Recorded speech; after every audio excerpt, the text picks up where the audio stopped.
ప్రార్థన, వారి యొక్క పశ్చాత్తాపం కూడా సంఘాన్ని, ఎందుకంటే ఎన్నో విషయాల్లో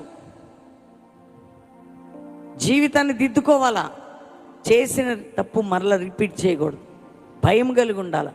ఎందుకంటే నువ్వు విడిచిపెడితే ఆ దోషముని పరిహరిస్తే నీ ప్రార్థన వింటాడట.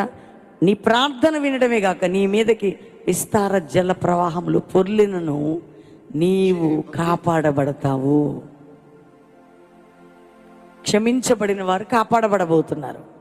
దోషములు మన్నించబడిన వారి ప్రార్థన దేవుడు వినబోతున్నాడు. కాబట్టి ఈ రోజు నుండి ఎక్కువ దేవునికి సమయం ఇవ్వండి. అన్ని విషయాల్లో ఒప్పుకొని ప్రార్థన చేయండి. ఎక్కడెక్కడ తప్పి చెడి పడిపోయిన అనుభవాలు దేవుని పెట్టండి, ప్రార్థన మొదలు పెట్టండి. ప్రతి విషయంలో దేవుని మీద అనుకోండి. దేవుడు మిమ్మల్ని బలంగా లేపబోతున్నాడు.